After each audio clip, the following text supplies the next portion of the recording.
आज हम लोग करेंगे क्वेश्चन नंबर 14 जिसमें कहा गया है कि pendulum Bob of mass 50 gram is suspended from ceiling of an elevator. तो हम एक एलिवेटर बना लें और इस एलिवेटर को की सीलिंग से हम एक पेंडुलम सस्पेंड करा दें।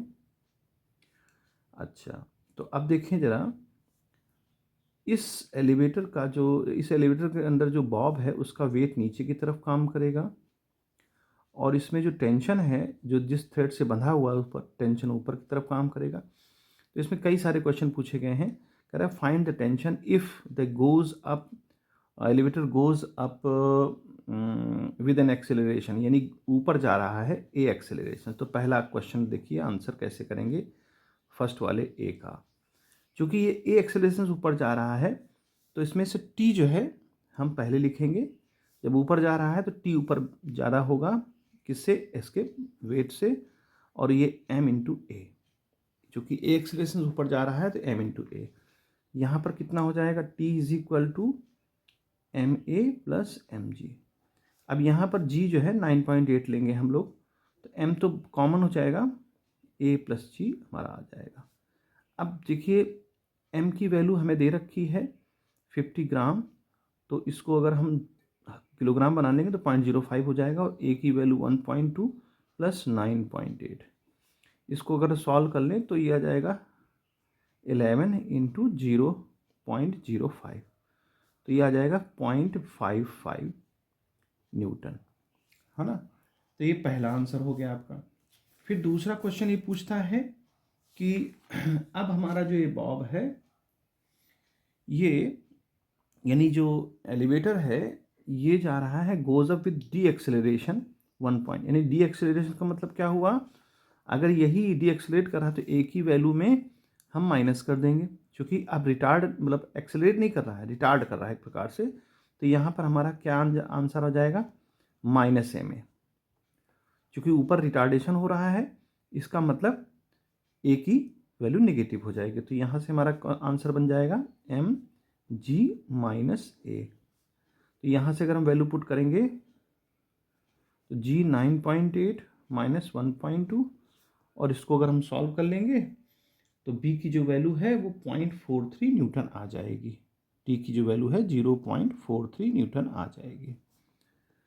फिर सी ऑप्शन कहता है कि goes up with uniform velocity. देखिए जब यूनिफॉर्म वेलोसिटी से जाएगा तो याद रखिए वहाँ पर जी की वैल्यू को हम 0 ले लेंगे, यानी जी वहाँ इफेक्ट नहीं डालेगा। सॉरी, ए एक्सेलरेशन जो है 0 हो जाएगा, क्योंकि वेलोसिटी में चेंज ही नहीं होगा, तो ए 0 हो जाएगा। तो यहाँ पर जो आंसर है, ये जो हमारा इक्वेशन है, यहाँ अगर ए 0 हो गया तो क्या बन जाएगा? T is equal to M G. अब एम की वैल्यू है 0.05 और जी की वैल्यू है 9.8, तो इसको अगर हम सॉल्व करते हैं तो ये बन जाएगा 0.49 न्यूटन। ये हमारा ये आंसर हो गया। अब यहीं पर हम और आंसर्स निकालते हैं। डी वाला क्वेश्चन पूछा गया है कि गोज डाउन विद एक्सेलरेशन। अब गोज डाउन विद एक्सेलरेशन नीचे की तरफ जा रहा है, तो देखिए ध्यान दीजिए, अगर ये बॉब नीचे जा रहा है एक्सेलरेशन से तो mg में से t माइनस करेंगे, mg minus T is equal to M A. तो अगर हम इसको सॉल्व करते हैं तो ये इधर आ जाएगा g माइनस ए और is equal to T. m की वैल्यू 0.05, g की वैल्यू 9.8 और माइनस ए की वैल्यू 1.2, तो t की वैल्यू हमारी कितनी आ जाएगी? फिर से t की वैल्यू कितनी हो जाएगी हमारी? 0.43 न्यूटन। ओके, अब नेक्स्ट जो है क्वेश्चन है ई गोस डाउन विद एक्सेलरेशन।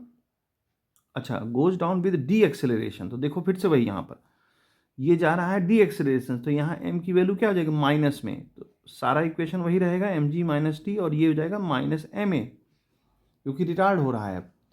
तो अब इसको क्या लिख सकते हैं हम? एम जी इधर आएगा तो ये ए प्लस में हो जाएगा, और टी, यानी ये हमारा आंसर फिर से वही आ जाएगा 0.55 न्यूटन। ठीक है, अब लास्ट आंसर है एफ वाला। तो एफ वाला क्या कहता है? Goes down with uniform velocity. जब यूनिफॉर्म वेलोसिटी होगी तो एक्सेलरेशन ज़ीरो हो जाएगा, तो वहाँ से टी की वैल्यू है वो mg के इक्वल हो जाएगी। तो हमारा आंसर वही जो ये वाला आंसर निकला था 0.49 न्यूटन, ये हमारा आंसर ऑथेंटिक आंसर होगा। तो इस तरह से इस क्वेश्चन को सॉल्व कर लें।